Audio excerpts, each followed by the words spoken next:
आइए महसूस करिए जिंदगी के ताप को, मैं चमारों की गली तक ले चलूंगा आपको। घर को जलता देखकर वे होश थे खोने लगे, कुछ तो चुप बैठे रहे, कुछ जोर से रोने लगे। नमस्कार दोस्तों, इस वीडियो में हम अदम गोंडवी साहब के द्वारा तमाम कविताएं लिखी गईं, जिसमें से एक कविता है चमारों की गली। उसी कविता के बारे में आज हम चर्चा करेंगे। दोस्तों, अदम साहब इस कविता में अनुसूचित जाति के लोगों के जीवन के बारे में बता रहे हैं। लिखते हैं कि आइए महसूस करिए जिंदगी के ताप को, मैं चमारों की गली तक ले चलूंगा आपको।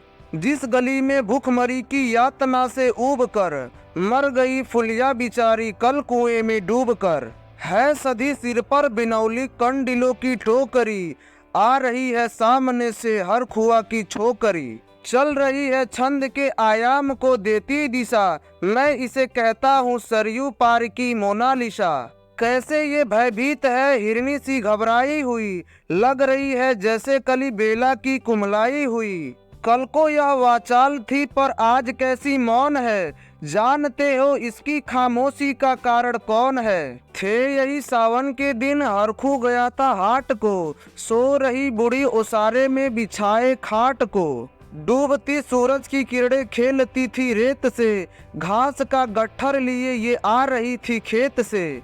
आ रही थी वह चली खोई हुई जज्बात में, क्या पता उसको कि कोई भेड़िया है घात में। होनी से अनभिज्ञ कृष्णा बेखबर राहों में थी, मोड़ पर घूमी तो देखा अजनबी बाहों में थी।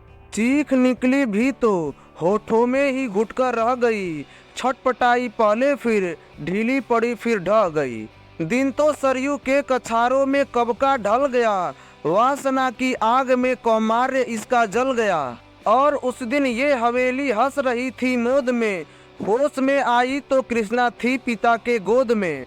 जुड़ गई थी भीड़ जिसमें जोश का सैलाब था, जो भी था अपनी सुनाने के लिए बेताब था। बढ़ के मंगल ने कहा, काका तू कैसे मौन है, पूछ तो बेटी से आखिर वो दरिंदा कौन है। हो कोई संघर्ष से हम पाँव मोड़ेंगे नहीं, कच्चा खा जाएंगे जिंदा उसको छोड़ेंगे नहीं। कैसे हो सकता है होनी कहकर हम टाला करें, और ये दुश्मन बहू बेटी से मुंह अपना काला करे। बोला कृष्णा से बहन सोजा मेरे अनुरोध से, बच नहीं सकता वो पापी मेरे प्रतिशोध से।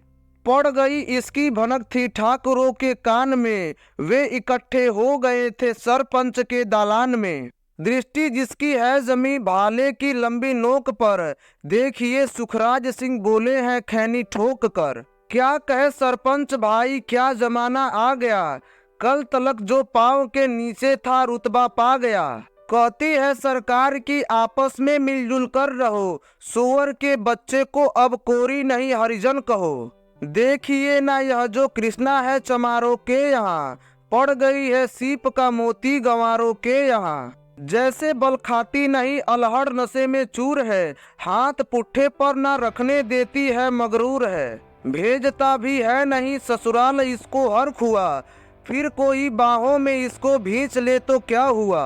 आज सरयू पर अपने श्याम से टकरा गई, जाने अनजाने वो लज्जत जिंदगी की पा गई। वो तो मंगल देखता था बात आगे बढ़ गई, वरना वह मरदूद इन बातों को कहने से रह गई। जानते हैं मंगल एक ही मक्कार है, हरखू उनकी सह पे थाने जाने को तैयार है।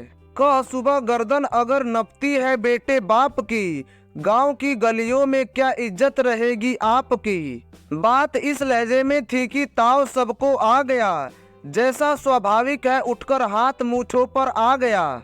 वह क्षणिक आवेश जिसमें हर युवा तैमूर था, हाँ मगर होनी को तो कुछ और ही मंजूर था। राज जो आया ना उस तूफान में अब जोर था, भोर होते ही वहाँ का दृश्य ही कुछ और था। सिर पे टोपी बेट की लाठी संभाले हाथ में, एक दर्जन थे सिपाही ठाकुरों के साथ में। घेर कर बस्ती कहा हल्के के थानेदार ने, जिसका मंगल नाम हो वह व्यक्ति आए सामने। निकला मंगल झोपड़ी का पल्ला थोड़ा खोलकर, एक सिपाही ने तभी लाठी चलाई तोल कर। गिर पड़ा तो बड़के सिर पे बूटे से ठोकर दिया।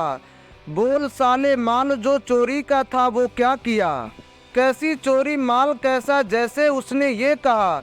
एक लाठी फिर पड़ी और होश भी जाता रहा।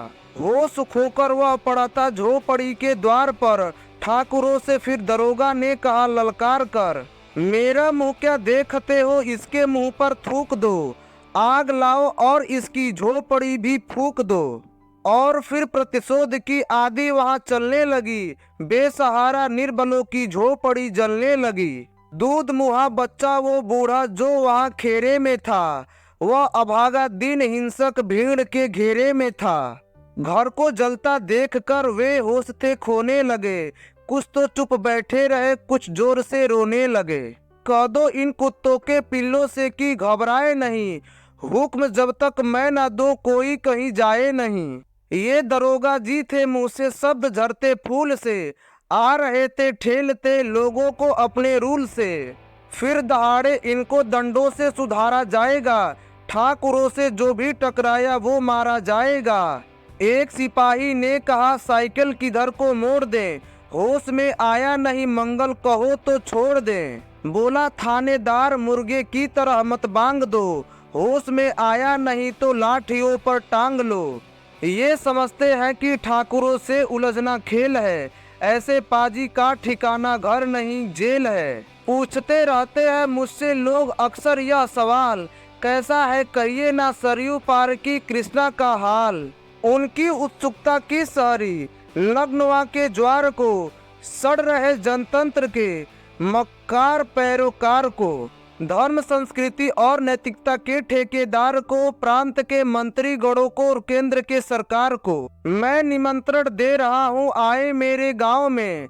तट पे नदियों के घनी अमराइयों के छांव में, गांव जिसमें आज पांचाली उभारी जा रही, या अहिंसा की जहां पर नग्न उतारी जा रही है। तरसते कितने ही मंगल लंगोटियों के लिए, बेचती है जिस्म कृष्णा आज रोटियों के लिए। दोस्तों वीडियो कैसा लगा कमेंट बॉक्स में जरूर कमेंट कीजिए। वीडियो को लाइक कीजिए। चैनल पर पहली बार विजिट कर रहे हैं तो चैनल को सब्सक्राइब कीजिए। धन्यवाद।